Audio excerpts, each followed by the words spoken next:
ஆன்மீக நண்பர்களுக்கு வணக்கம். இன்று நாம் காணவிருக்கும் திருக்கோவில் திருவள்ளூர் மாவட்டம் கூவம் எனும் ஊரில் அமைந்துள்ள அருள்மிகு ஸ்ரீ திரிபுராந்தகர் திருக்கோவில்.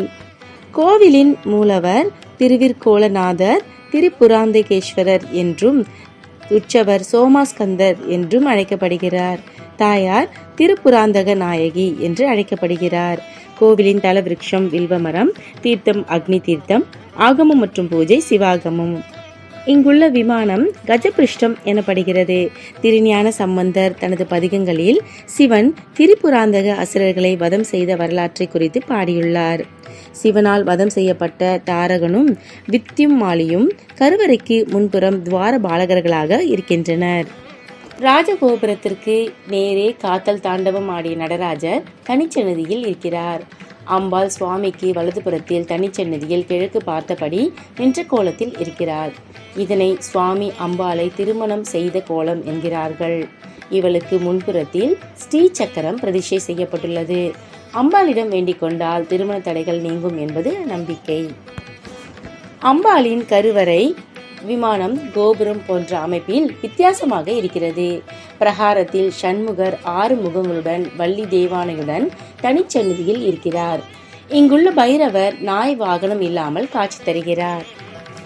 இங்கு சிவன் சுயம்பு மூர்த்தியாக அருள்பாலிக்கிறார். இப்பகுதியில் மழை வரும்பொழுது சுவாமியின் மேனி வெண்ணிறமாகவும் ஏதேனும் அசம்பாவிதங்கள் நடக்கும் முன்பு சிவப்பு நிறமாகவும் மாறுவதாக சொல்கிறார்கள். சுவாமியின் தலையில் கூரம் பட்ட இடத்தில் காயத்தழும்பு இருப்பதால் லிங்கத்தை தொட்டு பூஜை செய்வதில்லை.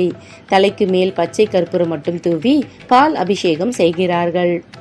இத்தலத்தில் சிவன் தவக்கோலத்தில் இருக்கிறாராம். எனவே இங்குள்ள அக்னி தீர்த்தத்தில் குறிப்பாக தவளைகள் மட்டும் வாழ்வதில்லை.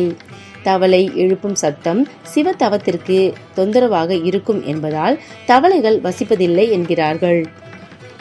திரிபுராந்தக வதத்திற்கு சென்ற சிவன் என்பதால் சுவாமி திரிபுராந்தகர் என்றும் அம்பாளை திரிபுராந்தகி அம்மன் என்றும் பெயர் பெற்றுள்ளனர். சக்கர அச்சு முறிந்து நின்ற பொழுது போருக்கு கையில் வில்லுடன் சென்ற சிவன் தேரில் இருந்து இறங்கி கையில் வில் ஏந்திய கோலத்திலேயே இங்கு நின்றார். எனவே இங்குள்ள சிவனுக்கு திருவிற்கோலநாதர் என்றும் தலத்திற்கு திருவிற்கோலம் என்று பெயரும் உள்ளது. சித்திரையில் நடக்கும் பிரம்மோற்சவத்தின் போது மட்டும் சுவாமி வில்லை ஏந்தியபடி காட்சி தருகிறார். சிவனின் இந்த தரிசனம் மிகவும் விசேஷமானது. முஞ்சிகேசர், கார்கோடகர் என்ற 2 முனிவர்களின் வேண்டுதலுக்காக சிவன் திருவலாங்காட்டில் ஊர்த்தவ தாண்டவம் நடன ஆடி காளியின் செருக்கை அடக்கினார். இதனால் அவள் மிகுந்த கோபத்துடன் இருந்தாள். அவளிடம் சிவன் தான் இத்தலத்தில் ரக்ஷா நடனம் ஆடப்போவதாகவும் அப்பொழுது தன்னை தரிசித்து கோபம் அடக்கி மகிழும்படி கூறினார். அதன்படி சிவன் இத்தலத்தில் காத்தல் நடனம் ஆடிய பொழுது காளி சுவாமியை தரிசித்து அமைதியடைந்தாள். இவள் இக்கோவிலுக்கு அருகில் சற்று தூரத்தில் தனிச்சன்னதியில் தர்க்க மாதா என்ற பெயரில் அருளுகிறாள். சிவனுடன் தர்க்கம் புரிந்து அவருடன் போட்டியிட்டவள் என்பதால் இவருக்கு இப்பெயர் ஏற்பட்டதாக சொல்கிறார்கள். இக்கோவிலின் வரலாறு என்னவென்றால், பிரம்மாவிடம் வரம் பெற்ற தாரகன், கமலாக்ஷன், வித்யும்மாலி ஆகிய திரிபுர அசுரர்கள் சேர்ந்து தேவர்களை தொடர்ந்து கொடுமைப்படுத்தினர். அசுரர்களை எதிர்க்க முடியாத தேவர்கள் அவர்களை அழித்து தங்களை காக்கும்படி சிவனிடம் வேண்டினர். தேவர்களை காப்பாற்றுவதற்காக சிவன் அசுரர்களை அழிக்க ஒரு வில்லை ஏந்தி கொண்டு தேரில் சென்றார். எந்த ஒரு செயலை செய்யும் முன்பாக முழு முதற் கடவுளான விநாயகரை வணங்கிவிட்டு அல்லது மனதிலாவது நினைத்துவிட்டே தான் செல்ல வேண்டும் என்பது நியதி. இது சிவனுக்கும் பொருந்தும். ஆனால் அசுரர்களை அழிக்க வேண்டும் என்ற வேகத்தில் விநாயகரை நினைக்காமல் சென்றார் சிவன். அவருடன் சென்ற தேவர்களோ சிவனே நம்முடன் இருக்கும் பொழுது வேறென்ன வேண்டும் என்ற எண்ணத்தில் அவரை வணங்காமல் சென்றனர். கோபம் கொண்ட விநாயகர் அச்சிறுபாக்கம் தலத்தில் தேர் சக்கரத்தின் அச்சை முறித்துவிட்டார். அப்பொழுது தேரின் கூரம் இத்தலத்தில் முறிந்து நின்றது. இது விநாயகரின் செயல்தான் என உணர்ந்த சிவன் அவரை மனதில் நினைத்து செல்லும் செயல் சிறப்பாக நடந்திட காவலனாய் இருக்கும்படி வேண்டினார். பின் விநாயகர் தேர் அச்சை சரி செய்ய சிவன் திரிபுர அசுரர்களை அழித்தார். கூரம் அதாவது ஏற்கால் பூமியில் பதிந்த இடத்தில் சிவன் சுயம்புவாக எழுந்தருளினார். கூரம் முறிந்து நின்ற இடம் என்பதால் இத்தலம் கூரம் என்று அழைக்கப்பட்டு காலப்போக்கில் கூவம் என்று மருவியது. இக்கோவிலின் பிரார்த்தனை என்னவென்றால், திரிபுராந்தகரிடம் வேண்டிக் கொண்டால் ஆளுமை திறன் வளரும், தீய குணங்கள், ஆணவம், துன்பங்கள் நீங்கும், குடும்பம் ஒற்றுமையுடன் இருக்கும் என்பது நம்பிக்கை.